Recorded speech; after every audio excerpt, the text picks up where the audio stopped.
Next था dilemma इन colonial education.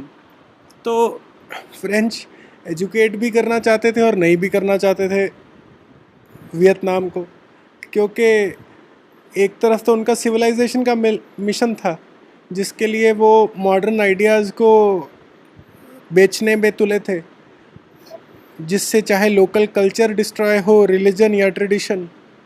मगर दूसरी तरफ था कि एजुकेशन से वो खुद ही कहीं समस्या में ना फंस जाए।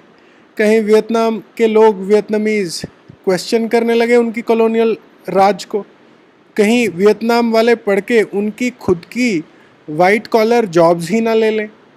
टीचर, शॉपकीपर, पुलिसमैन कहीं वियतनाम के लोग ही बन गए तो क्या दिक्कत आएगी। तो टॉकिंग मॉडर्न तो थे फ्रांस के लोग, लेकिन उसका मतलब था कि उन्हें डिसमेंटल करना पड़ रहा था जो ट्रेडिशनल चाइनीज़ एजुकेशन सिस्टम था, और फ्रेंच स्कूलों को इस्टेब्लिश करना था। अब समस्या ये आई कि चाइनीज़ जो ऑफिशियल लैंग्वेज थी एलीट यानी जो टॉप लोग थे वियतनाम के, अब उसे हटाएं तो किस से हटाएं? वियतनामीज़ से हटाएं या फ्रेंच से हटाएं? अगर फ्रेंच से हटाएंगे तो फिर क्या गरीब सब लोग जिनको भी पढ़ाएंगे अब फ्रेंच पढ़ाना शुरू करें? तो समाधान कुछ ऐसा सा नज़र आया कि शुरू के लेवल पे तो वियतनामीज़ पढ़ाई जाए और बाद में फ्रेंच पढ़ा के उन्हें अवॉर्ड किया जाए। और अगर कोई बहुत ही बढ़िया है तो उसको चाहे बोलो फ्रेंच सिटीज़न भी तुम्हें बना देंगे।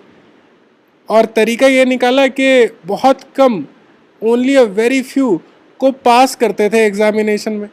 तो जब एग्ज़ामिनेशन का फाइनल दौर आता तो डिलिब्रेट फेलिंग की पॉलिसी बना ली उन्होंने, और 2/3 लोग तो फाइनल ईयर में ही पास फेल कर देते थे। 1925 तक ये हालात थी कि 17 मिलियन यानी 2.25 करोड़ लोगों में से सिर्फ 400 ही थे जिन्होंने एग्ज़ाम पास किया था।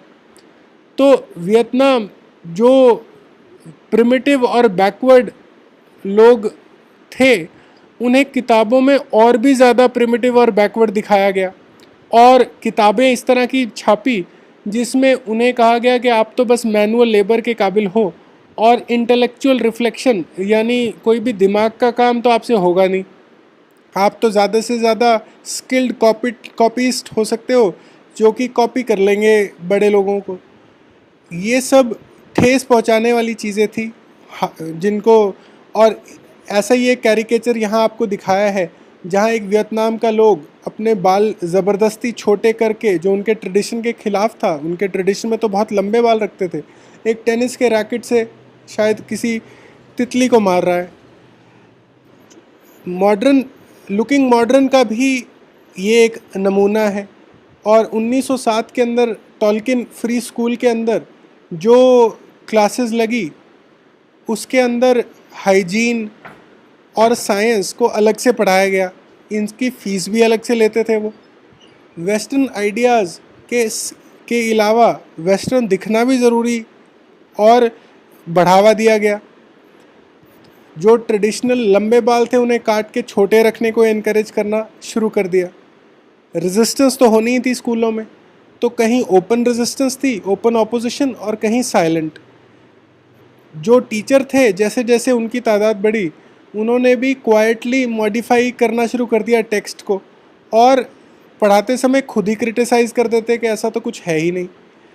इन 1926 एक गर्ल्स स्कूल के अंदर एक वियतनामीज़ लड़की थी, उसने रिफ्यूज़ कर दिया पीछे बैठने को जब उसे एक फ्रेंच स्टूडेंट ने कहा कि तुम जाके पीछे बैठो।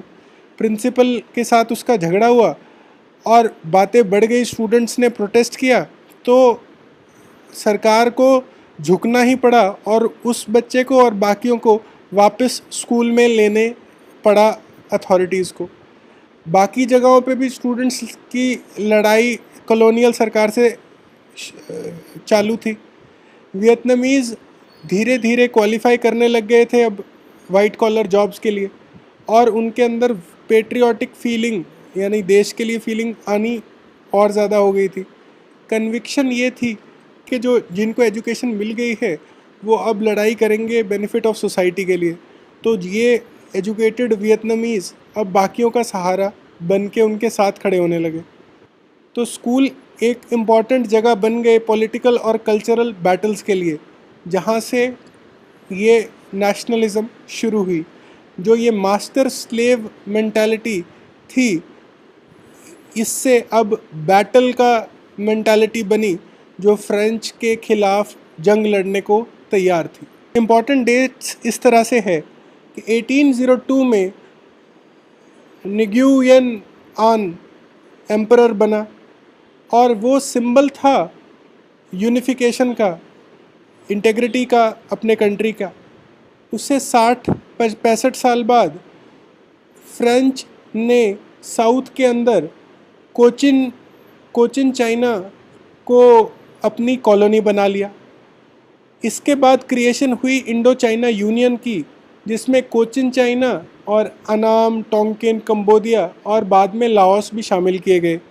हो ची मिन्ह ने 1930 में वियतनामीज़ कम्युनिस्ट पार्टी का गठन किया।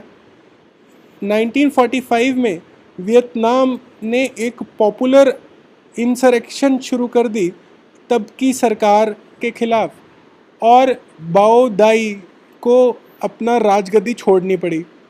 हो ची मिन्ह जो था, उसने हनोई को इंडिपेंडेंट करार कर दिया। 1954 में फ्रेंच आर्मी को भी हरा दिया गया दिएन बिन फू में। 1961 के अंदर कैनेडी ने मिलिट्री की ताकत और बढ़ाने का फैसला किया साउथ वियतनाम में। 1974 में जाके पेरिस पीस ट्रीटी साइन हुई, और 1975 में एनएलएफ के ट्रूप्स ने एंटर किया साइगॉन, और 1976 में जाके सोशलिस्ट रिपब्लिक ऑफ वियतनाम का घोषण हुआ।